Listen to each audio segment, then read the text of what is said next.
బెంగళూరులో జరిగిన ప్రవాసాంధ్రుల ఆత్మీయ సమావేశంలో తన స్పీచ్ తో అదరగొట్టిన మాజీ మంత్రి వర్యులు శ్రీ ఎన్ అమర్నాథ్ రెడ్డి.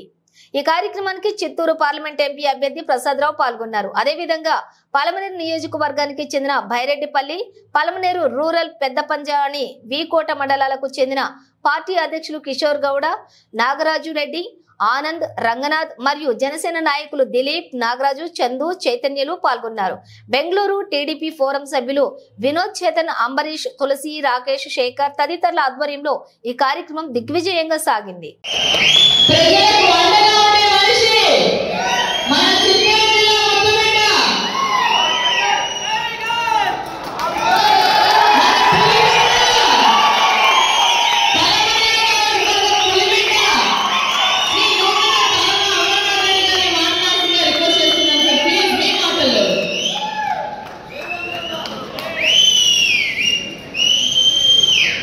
వేదిక పైన గౌరవనీయులు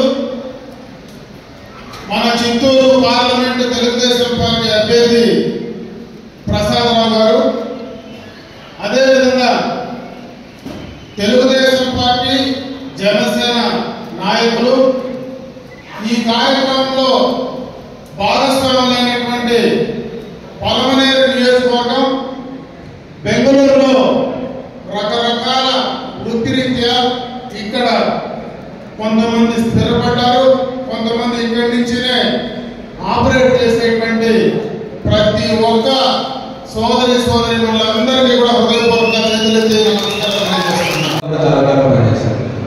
అయితే ఇప్పుడు ఈ ఎలక్షన్స్ లో టీడీపీ పార్టీని ఎందుకు వచ్చానంటే చంద్రబాబు గారి దార్శనికత, చంద్రబాబు గారి సమర్థత, చంద్రబాబు గారి విఘ్నత చూసి ఈ రాష్ట్రాన్ని ఇప్పుడున్న పరిస్థితుల్లో నడిపించగల సమర్థత చంద్రబాబు గారికి ఉంది అనేది ఒకే ఒక ఐడియాతో ముందొచ్చారండి.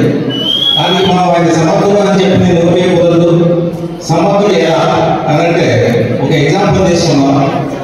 2000 ఇయర్స్ టైంలో మీరు చాలా మంది చిన్నపిల్లలు సాఫ్ట్వేర్ ఇంజనీర్ ఉన్నారు, బిజినెస్ పీపుల్ ఉన్నారు, యంగ్స్టర్స్ కనబడుతున్నారు.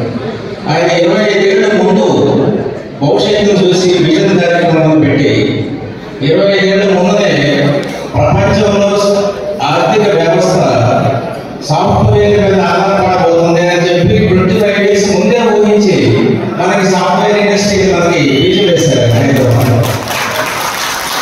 ఆ బీజం ఇప్పుడు ఆయన ఉన్నంత కాలం బాగా జరిగింది. తర్వాత రాజశేఖర రెడ్డి గారు కొనసాగించారు, తర్వాత కేసీఆర్ గారు కొనసాగించారు. ఇప్పుడు Hyderabad, Bengaluru, Chennai, Bombay, Delhi, we are on top of the world software exports. అలాగే అన్ఎంప్లాయ్మెంట్ ఇంతకుముందు మనం మ్యానుఫ్యాక్చరింగ్ ఇండస్ట్రీలో ఉండేది, లేకపోతే గవర్నమెంట్ ఆధారపడేవాడు, లేకపోతే చిన్న చిన్న కార్మిక వ్యవస్థ ఉండేది. అట్లాంటిది చంద్రబాబు గారి దార్శనికత వలన ఒక్కసారిగా సాఫ్ట్వేర్ సైడ్ తిరిగిపోయింది. ఇప్పుడు మనం చూస్తున్నాం, కొన్ని లక్షల మంది సాఫ్ట్వేర్ ఇంజనీర్లు ఉన్నారు మన ఇండియాలో. కొన్ని లక్షల మంది అమెరికాలో, యూరోప్లో, ఆఫ్రికన్ కంట్రీస్ లో ఉన్నారు, కెనడాలో కూడా ఉన్నారు. సో ఇంత దార్శనికత లీడర్ని మనం ఈ టైంలో రైట్ టైం మనం తీసుకొని నడిపించాలి. అట్లాగే ఒక చిన్న ఎగ్జాంపుల్ చెప్తాను. ఎలా లక్షారెడ్డి మా పాప నుంచి ఉన్నదో ఆయన చాలా కష్టపడి ఇంజనీరింగ్ చేశాడు. రొయ్యల చెరువుల దగ్గర కాపలా ఉంటే నైట్ వచ్చి దీర్ఘంతో తీసుకున్నట్టు వెళ్ళాడు. అట్లాంటి అతను ఈ రోజు అమెరికాలో, కాలిఫోర్నియాలో ఉన్నాడు. ఈ drawing 10 lakhs rupees for month. ఇది చంద్రబాబు గారి విజన్ తప్పితే మనలో ఉంది. ఈ లక్ష్మారెడ్డి గారు ఆ ప్రభుత్వంతో 40 రోజులు చదువు పెట్టుకుని చంద్రబాబు గారి కోసం పనిచేయాలి. నా ద్వారా నాకు పిఏగా వచ్చాడు, ఇక్కడ నిలబడ్డాడు లక్ష్మారెడ్డి. అలాగే నా ఫ్రెండ్స్ కూడా ఊర్లో వెళ్ళినప్పుడు వాడు ఇంజనీరింగ్ చేసి చిన్న చిన్న పనులు చేస్తుంటే ఎవరైనా మా ఫ్రెండ్ కూడా పెట్టే వాడికి తీసుకొచ్చి నేను 7,000 రూపాయలు జీతం పెట్టేస్తే 2008 టైంలో ఇప్పుడు అక్కడ 3-4 లక్షల రూపాయలు జీతం డ్రా చేస్తాను హైదరాబాద్ పర్ మంత్. ఇదంతా కూడా సాఫ్ట్వేర్ డెవలప్మెంట్ వల్ల మనందరికీ కలిగిన ఉద్యోగత, మనకందరికీ కలిగిన ఒక ఫ్యామిలీ ఒకరు ప్రయోజనం వస్తే ఫ్యామిలీ ఎన్ని ఫ్యామిలీలు పైకి వస్తాయి. కొన్ని లక్షల ఉద్యోగాలు వస్తే అది కోట్లోకి వెళ్ళిపోయాయి. అలాగే ఉద్యోగం వస్తే ఆటోమేటిక్ మన ఆర్థిక వ్యవస్థ పెరుగుతుంది. మన ఆర్థిక వ్యవస్థ మీరు 2009లో చూస్తే చాలా తక్కువ ఉండేది. మీరు గమనిస్తే ఆంధ్ర బడ్జెట్ కానీ ఇండియా బడ్జెట్ కానీ ఆంధ్ర బడ్జెట్ అయితే 50,000 crores అట్లా ఉండేది. ఇప్పుడు లక్షలకు వెళ్ళిపోయారు. ఈ సింహభాగం ఇండియాలో కూడా అప్పుడు మాకు ఇండియన్ బడ్జెట్ చూస్తామంటే 10 లక్షల కోట్లు 10 లక్షల కోట్లు ఉండేవి. ఇప్పుడు 30 లక్షల కోట్లు వచ్చేసి. దీనికి కారణం ఏంటంటే సింహభాగం సాఫ్ట్వేర్ ఇండస్ట్రీ నుంచి ఎక్స్పోర్ట్స్ నుంచి వచ్చింది ట్యాక్స్. తర్వాత మ్యానుఫ్యాక్చరింగ్ నుంచి కొంత వస్తుంది. దాని మీద ఆధారపడితే చాలా వస్తుంది. టెక్స్టైల్ ఇండస్ట్రీ ఆధారపడితే దాని మీద ఈ రోజు మాల్స్ చూస్తున్నాం, సినిమా థియేటర్స్ చూస్తున్నాం, screens. This is all because of software development. అంతకుముందు మనకి ఆర్థికంగా బలం ఏర్పడడం వల్ల ఇతర కంట్రీల్లో ఉంటే మనకి రాలేదు. ఇప్పుడు వచ్చేసింది, అన్నీ వచ్చేసి. కాబట్టి ఇంత సమర్థవంతమైన అభివృద్ధిని తీసుకొచ్చిన చంద్రబాబు నాయుడు గారిని మనం 2019లో వాడగొట్టాం. ఎందుకు వాడగొట్టాలో తెలుసండి? మనకు విఘ్నం లేకపోవడం మా కోసం. రాజధాని ఒకటి లేదని అనుకున్నాం. రాజధాని మనకు ఇప్పటికి కూడా లేదు. చాలా మంది అడుగుతున్నారు రాజధాని లేదు అని. ఎందుకు లేదు రాజధాని? ఏ రాజధాని అయినా ప్రపంచంలో కడితే మీరు సాఫ్ట్వేర్ ఇంజనీర్ ప్రపంచం తెలుగుంటారు. మీకు అందరికీ తెలిసి ఉంటుంది, గూగుల్లో కూడా తెలుస్తుంది. మీకు మ్యాట్రిక్ కట్టారు. మ్యాట్రిక్ ఇస్ ఎ బిగ్ రాజధాని, న్యాచురల్ డెవలప్మెంట్ కాదు. వాళ్ళకి 35 ఏళ్ళు పట్టింది. కాన్సెప్ట్ తయారు చేసుకోవడానికి 5 నుంచి 7 ఏళ్ళు పడితే కట్టడానికి 35 ఏళ్ళు పట్టింది. అలాగే న్యాయమైన చూసుకోండి ఆస్ట్రేలియా. తర్వాత ఆస్ట్రేలియాలో కొన్ని సిటీస్ తీసుకోండి, వాళ్ళకి 25 నుంచి 25 ఏళ్ళు పట్టింది. మనం ఇక్కడ ఆ రాజధాని కాన్సెప్ట్ తయారు చేసి ప్లాన్స్ తయారు చేసి మనం కరెక్ట్ గా తినబోయే టైంకి కన్స్ట్రక్షన్ స్టార్ట్ చేయబోయేటప్పటికి మనం తెలుగుదేశం పార్టీని తీసేసాం. రాష్ట్ర కోసం చేసాం, ఆయన కోసం చేయాలి. పోలవరం ఈరోజు పోలవరం 5 సంవత్సరాల మునుపు దాదాపు 73% పని చేస్తే ఎక్కడ వేసిన గొంగలు అక్కడే ఉంది. ఈరోజు పోలవరం గురించి ఎందుకు చెప్తా ఉన్నానంటే, పోలవరం ప్రాజెక్ట్ కంప్లీట్ అయితే ఇక్కడ అందరూ కూడా మనం రాయలసీమ ప్రాంతంలో ఉండేవాడు. రాయలసీమకు నీళ్లు రావాలంటే ఖచ్చితంగా పోలవరం కంప్లీట్ అయితేనే రాయలసీమకు నీళ్లు వస్తాయి, మనకు హంద్రీకి మాకు నీళ్లు వస్తాయి, కాలేరు దగ్గరికి నీళ్లు వస్తాయి.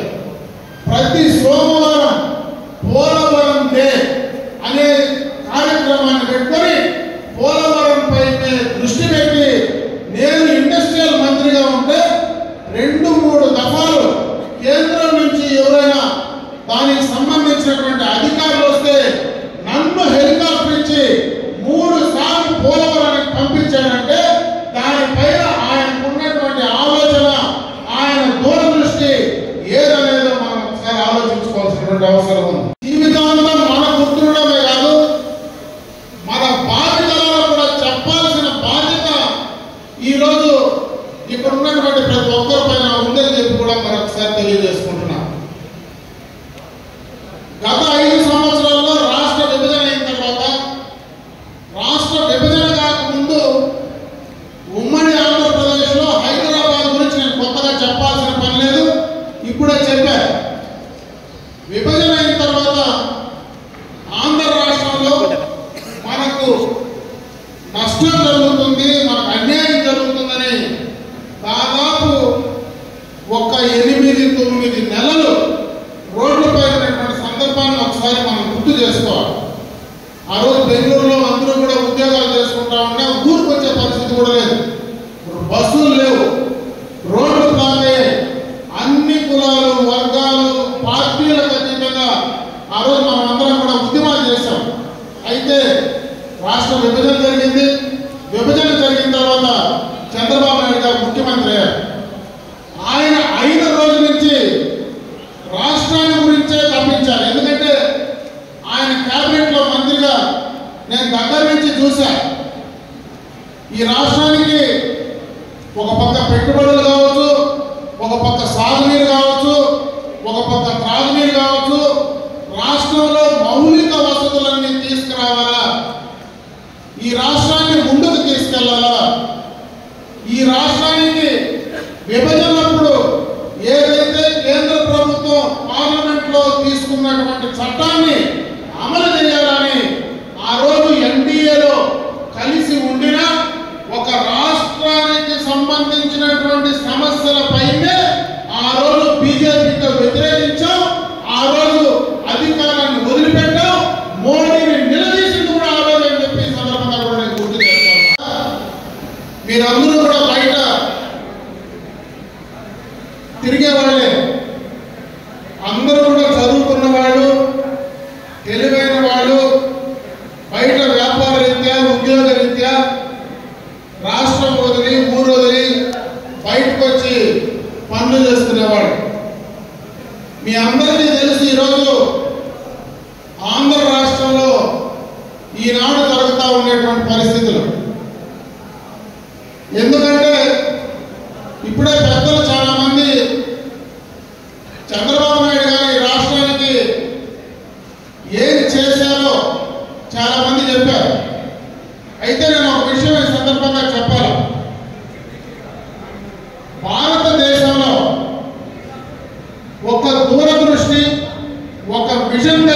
ఈరోజు మన రాష్ట్రంలో ఇటు బెంగళూరులో కావచ్చు, చెన్నైలో కావచ్చు, బాంబేలో కావచ్చు, ఢిల్లీలో కావచ్చు, ఇండియాలో కావచ్చు, బయట ప్రపంచం నలుమూలలో కావచ్చు, ఎంతో మంది ఈరోజు ప్రతి ఇంటిలో కూడా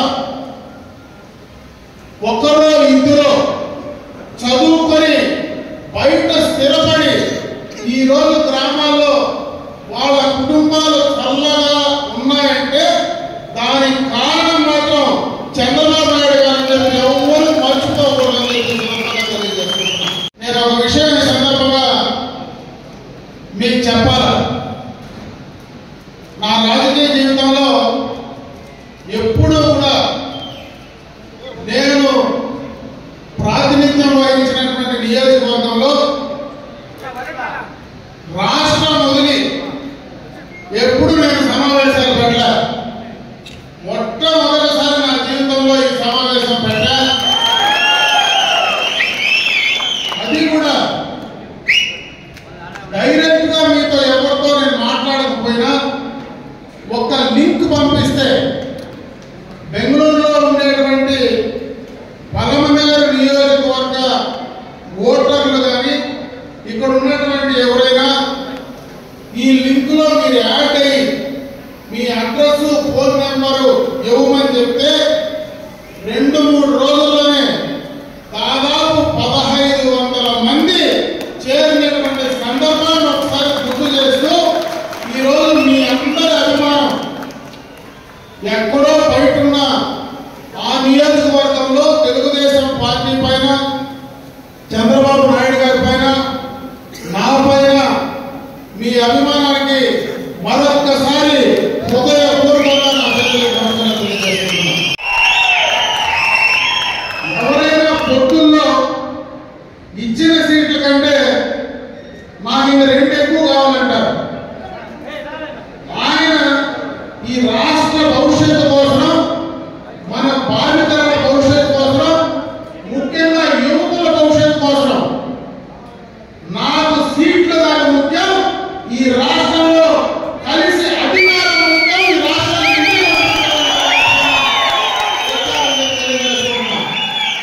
అదేవిధంగా వేదిక పైన ఒకసారి చూస్తే తెలుగుదేశం పార్టీ వాళ్ళందరూ కూడా నేను యువకులుగా పెట్టాను కానీ మధ్య వయసుకు దగ్గరకు వచ్చినారు. జనసేన మొత్తం పిల్లకాయలే.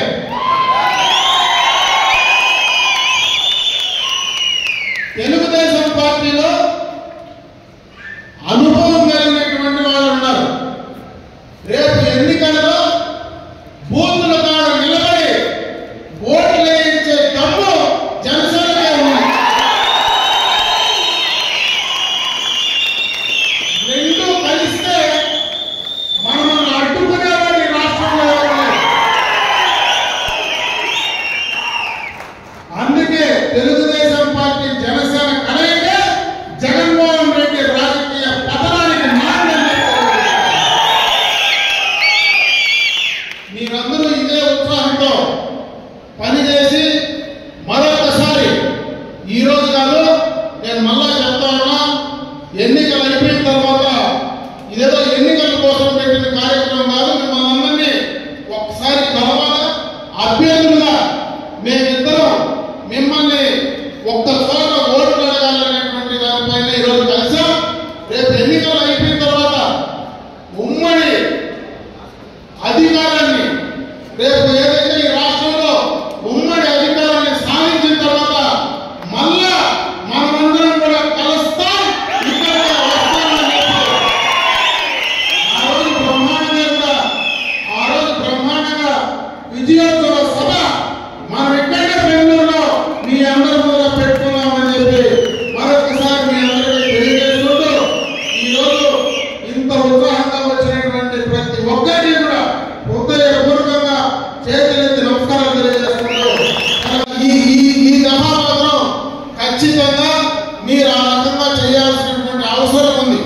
ఈరోజు ఈ ప్రభుత్వం, ఈ ప్రజా వ్యతిరేక విధానాలు, ఈ మూర్ఖ ప్రభుత్వాన్ని మనం పంపించాలంటే మీరు ఖచ్చితంగా గ్రామాలకు వచ్చినప్పుడు ఒక 2 రోజులు 3 రోజుల్లో మీరు అక్కడ సమయం ఇచ్చి పనిచేయాల్సినటువంటి అవసరం ఉంది. కాబట్టి ఆ సమయాన్ని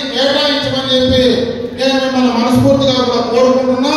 ఇంకొక పక్క పలమనేరు నుంచి మీరు ఎప్పుడు బెంగళూరుకు రావాలన్నా అక్కడ కర్ణాటకకు వచ్చేటువంటి బస్సులు సక్రమంగా ఒక ప్లేస్ లో ఆపడం లేదని చెప్పేటువంటి విషయాన్ని కూడా నాకు చెప్పారు. ఎందుకంటే అటు పక్క పైన పెట్రోల్ బంక్ కానీ లేకపోతే మధ్యలో మన అంబేద్కర్ స్టాచ్యూ కానీ బస్ స్టాండ్కి ఎదురుగా కానీ ఎక్కడ ఆపకుండా వెళ్ళిపోతా ఉన్నారని చెప్పారు. రేపు మళ్ళా మనం అధికారంలోకి వచ్చిన తర్వాత ఆ బెంగళూరు బస్సులు కరెక్ట్ గా ఒక పాయింట్ లో ఎక్కడ ఆపాలో అక్కడ ఆపించి మీరు రావడానికి పోవడానికి ఇబ్బందులు లేకుండా చూసే పూచి నేను తీసుకుంటానని చెప్పి మరొకసారి మీ అందరి దృష్టికి తెస్తూ, ఇవి కాకుండా ఏ సమస్య ఎప్పుడు చెప్పినా మీకు అందుబాటులో ఉండి చేయడానికి నేను సిద్ధంగా ఉన్నా. నేను మిమ్మల్ని కోరుకునేది ఒకటే, ఈ ఎన్నికల్లో ఖచ్చితంగా మీ అవసరం తెలుగుదేశం పార్టీకి ఉంది, మీ అవసరం నాకు పర్సనల్ గా ఉంది, మీ అవసరం ఈ రాష్ట్రానికి మన నియోజకవర్గానికి ఉంది. దయచేసి మీరందరూ కూడా అన్ని వదిలిపెట్టి ఒక 3-4 రోజులు మా కోసం మీరు పనిచేస్తే 5 సంవత్సరాలు నీ కోసం చేయడానికి సిద్ధంగా ఉంటామని చెప్పి మరొకసారి మీ అందరికీ కూడా తెలియజేసుకుంటూ, ఈ రోజు ఇంతమంది ఒక ఫోన్ కాల్ తో ఒక ఫోన్ లింక్ తో మీరు ఇంతమంది, ఎందుకంటే నేను పలమనేరు నుంచి కూడా ఎవరిని రావద్దన్నా, ఎందుకంటే మనకు ఎవరు వస్తారో మిక్స్ అయితే తెలియదు. ఇక్కడ బెంగళూరులో ఉండే వాళ్ళతోనే డైరెక్ట్ గా మనం మాట్లాడాలా, అందువల్ల మీరు ఎవరు రావద్దని చెప్పారు. అయినా ఈ రోజు ఇంతమంది ఒక లింక్ తో ఇంతమంది వచ్చారంటే మీ ఉత్సాహం చూస్తే ఖచ్చితంగా పలమనేరు నియోజకవర్గంలో తెలుగుదేశం పార్టీ జెండా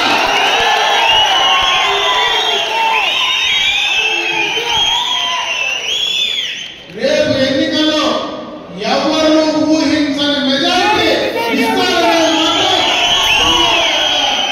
అర్థమవుతా ఉందని చెప్పి తెలియజేసుకుంటున్నా.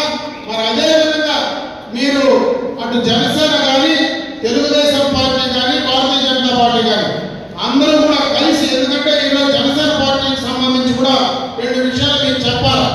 పవన్ కళ్యాణ్ గారు సంబంధించి అయితే గడిచిన 22 నెలలు మాత్రమే నేను పరిశ్రమల మంత్రిగా పనిచేశా. మీరు ఎప్పుడు బెంగళూరుకు వస్తే ఆ 4 రోడ్ల పైనే వస్తారు. ఇది వరకు మీరు 4 రోడ్లు చూశారు. నేను మంత్రిగా ఉన్న తర్వాత ఆ 4 రోడ్లలో ఎన్ని ఇండస్ట్రీస్ వచ్చాయి, మధ్యలో ఒక మ్యానుఫ్యాక్చరింగ్ ఏదంటే ఎంఎస్ఎంఈ ఒక పార్కును కేంద్ర ప్రభుత్వం నుంచి భారతదేశానికి 2 వస్తే దాంట్లో మన గండ్రాస్పల్లిలో ఎంఎస్ఎంఈ పార్క్ తీసుకొచ్చాం కాబట్టి ఎక్కువగా కూడా తీసుకొచ్చేటువంటి పరిస్థితులు ఉన్నాయి. ఇంకొక పక్క మనం బైపాస్ రోడ్ తీసుకున్నాం. ఎప్పటి నుంచినో బైపాస్ రోడ్ పక్కనే ఒక ఆటో నగర్ ను వాళ్ళు చేయాలని చెప్పి ఎప్పటి నుంచినో వదిలేసింటే ఆ ఆటో నగర్ కూడా ఏర్పాటు చేశాం. మీరు పోయేటప్పుడు కనపడుతుంది పక్కనే మనకు ఒక హోటల్కి సంబంధించినటువంటి ఇండస్ట్రీకి నేను ఉన్నప్పుడు పర్మిషన్ ఇస్తే అది అమర్నాథ్ రెడ్డి అని చెప్పి మనకు ప్రతి ఒక్కరూ అక్కడ పోయి తీసుకొని అక్కడ వెళ్లే పరిస్థితి వస్తే ఈ ప్రభుత్వం వచ్చిన తర్వాత దాన్ని కూడా హరాస్ చేసి బెదిరించి భయపెడితే అది ఆపుకునే ప్రయత్నం, కోర్టుకు వెళ్ళి ఆపుకునే ప్రయత్నం చేశారు. అంటే వీళ్ళకి పూర్తిగా కూడా భవిష్యత్ తరాల పైన ఏ రకమైనటువంటి ఆలోచన లేదనేటువంటి విషయాన్ని ఈ సందర్భంగా మీకు గుర్తు చేస్తా ఉన్నా.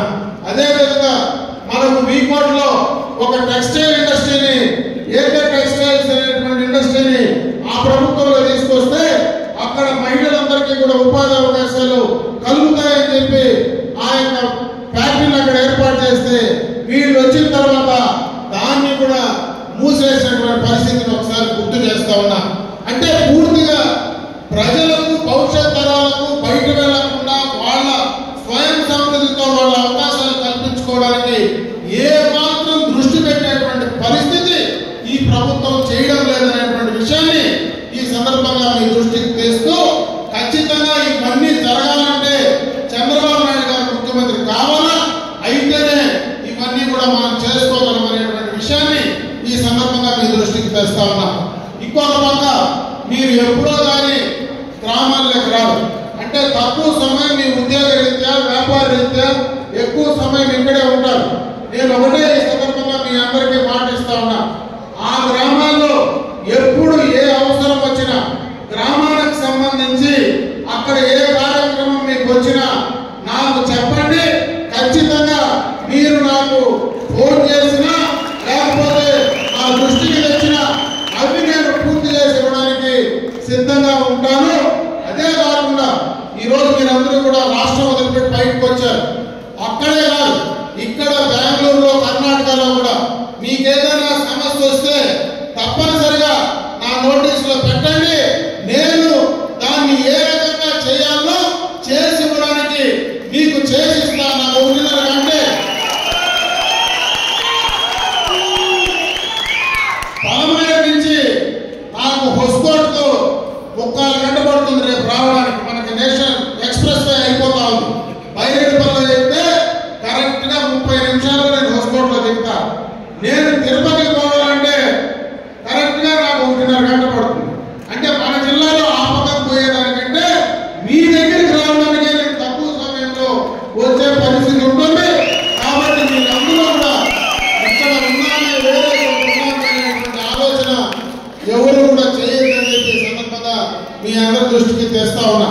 ఇంకొక విషయం, మీరందరూ కూడా బయట ఉన్నారు. అప్పుడే మన సోదరులు మన సోషల్ మీడియాకి సంబంధించినటువంటి ఆ వారి వ్యక్తిని చెప్పారు. ఏదైతే ఎన్నికల్లో రేపు ఓటు వేయడానికి గతంలో ఏదైతే మనకు హెబ్బాల్లో కానీ టిన్ ఫ్యాక్టరీలో కానీ మనకు ఆ రోడ్లో బస్సులు వచ్చినప్పుడు ఎక్కలేక ప్రెషర్ ఉండి ఇబ్బంది ఉందనేటువంటి విషయాన్ని కూడా చెప్పారు. నేను మిమ్మల్ని కోరుకునేది ఒకటే, దయచేసి ఈ దఫా మే 13న ఎన్నికలు వస్తున్నాయి.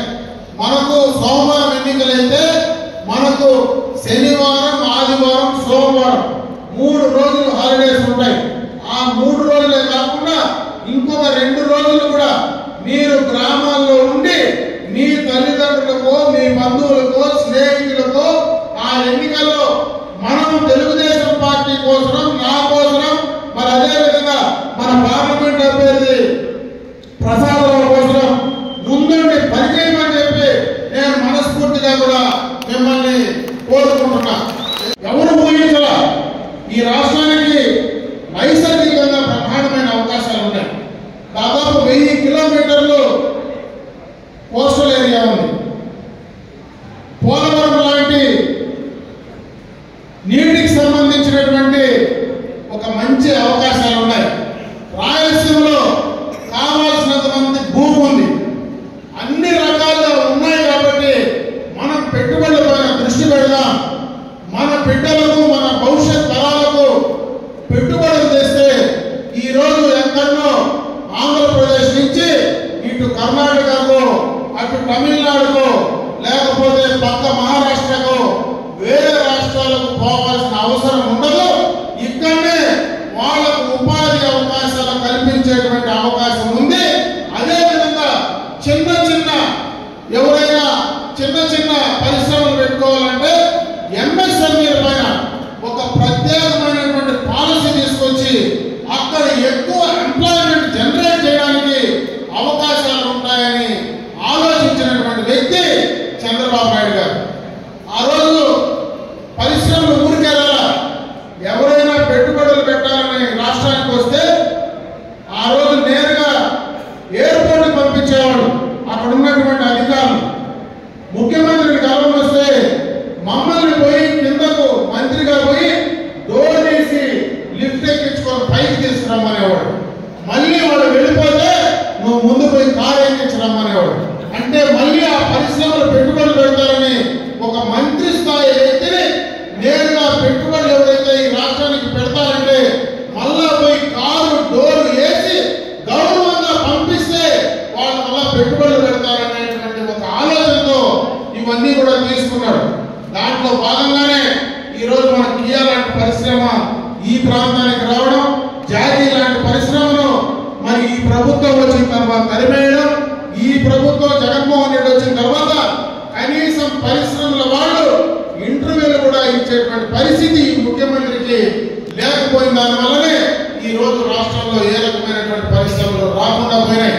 ముఖ్యంగా మన చిత్తూరు జిల్లాలో ఈరోజు EMC 1 and 2 electronic manufacturing cluster 2 airport పక్కన తీసుకున్నాం. రిలయన్స్ వచ్చింది, హీరో మోటార్స్ వచ్చింది, రకరకాలైనటువంటి ఇండస్ట్రీస్ తీసుకొచ్చాం. ఈ రోజు కనీసం ఉండే ఇండస్ట్రీస్ అయినా కాపాడుకుంటామంటే మన జిల్లాలోనే మరి ఎప్పటి నుంచైనా ఉన్నటువంటి అమర్ రాజా బ్యాటరీస్ సంస్థ అతి పెద్ద సంస్థ. నిజంగా వాళ్ళు ఎప్పుడైనా పెట్టుబడులు పెట్టాలంటే చిత్తూరు జిల్లాలోనే పెట్టాల్సిన అవసరం లేదు. భారతదేశంలో ఎక్కడైనా పెట్టచ్చు, ప్రపంచంలో ఎక్కడైనా పెట్టచ్చు. ఈ రోజు వాళ్ళు దిగంబరంలో ఆమె పుట్టిన స్థలంలో, పేటమెట్లో ఆయన పుట్టిన స్థలంలో, రేణిగుంట్లోనే ఆ ఇండస్ట్రీస్ డెవలప్ చేస్తూ ఈ జిల్లాలో ఎంప్లాయ్మెంట్ క్రియేట్ చేయాలనేటువంటి ఆలోచనతో వాళ్ళు చేస్తూ ఉంటే వాళ్ళపైన హరాస్మెంట్ చేసి మన జిల్లాకు రావాల్సినటువంటి 9,000 కోట్ల రూపాయల పెట్టుబడులు తెలంగాణకు పంపించినటువంటి దౌర్భాగ్య ముఖ్యమంత్రి ఈ రాష్ట్రంలో ఉంటే ఈ చిత్తూరు జిల్లాలో ఎంత అన్యాయం జరిగిందో నాకు తెలుసు. ఈ రోజు ఎలక్ట్రానిక్ మ్యానుఫ్యాక్చరింగ్ క్లస్టర్లో డిక్సన్ లాంటి సంస్థలు ఉంటే వాటినన్నీ కూడా కడప జిల్లాకు అక్కడ కొప్పర్తికి అక్కడి నుంచి పెట్టుబడి పంపిస్తా ఉన్నారు.